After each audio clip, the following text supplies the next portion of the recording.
Hey, what's going on, comic book fans? Campfire Nate here. We're here to talk about Walking Dead 153. After last week, we were all pretty like, oh crap, Negan is out. And that's a big deal. I mean, you started sweating, you started freaking out. I mean, especially if you watch the show in tandem with this, man, I mean, it's just been a panic attack, one after the other. But of course, it begins right where everyone's figuring this out. You know, Rick is in freak out mode, trying to figure out what in the world happened. How the heck did he get out? Where did he go? Well, it turns out that he snuck out with Maggie's crew, and you got Brandon who's helping him.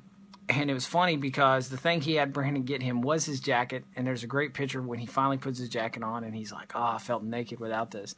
And of course, you know, Negan's talking with him, and he's kind of like, "You know what? I'm done with you, kid." Kid keeps bringing it up. Hey, man, I thought the plan was we were going to go tell the Saviors. I mean, the Whisperers about, you know, what Rick and them are doing. And he's like, there's a moment there where he's like, I want them all dead. And, you know, you do too. And he kind of looks. And you can't help from thinking, is Negan really, like, at this point, is he really want to kill Rick? Or has he got some other plan in mind? I mean, does he kind of has these moments where he kind of likes Rick and he kind of feels like he's ready for them to want to accept him, but then you're not quite sure.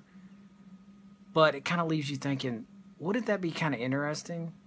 But who knows? But as they move forward, you know, Rick and them, they find out what's going on. He ends up sending Michonne and Aaron after them to figure out exactly what's going on. So you have them tracking them.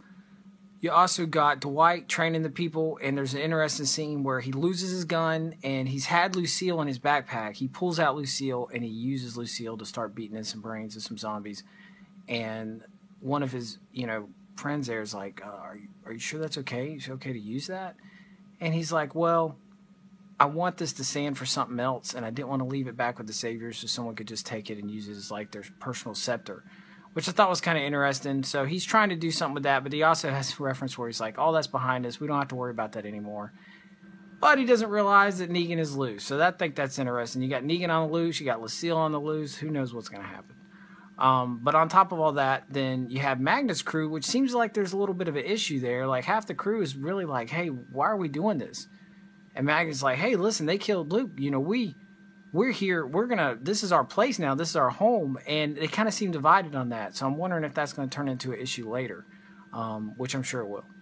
But on top of all that, you finally go to see our group of Brandon and Negan making their way to the border. They get to the border.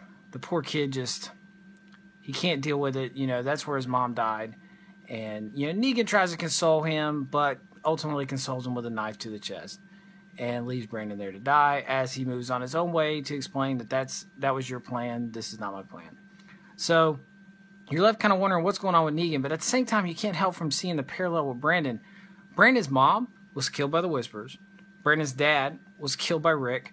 And now Brandon himself is killed by Negan. So you have three powerhouses there, three evils, if you will. Which one is the best of the evils? And eventually two's going to have to kind of come together to defeat one, you think, maybe?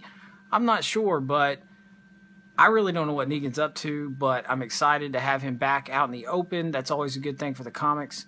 So I want you guys to leave me a message. Let me know what you think on this.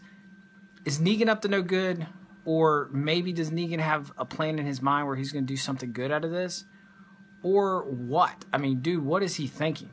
But if you like this, comment, let me know. Subscribe to our channel for great comics, Walking Dead stuff, Game of Thrones, all that good stuff. Until next time, see ya.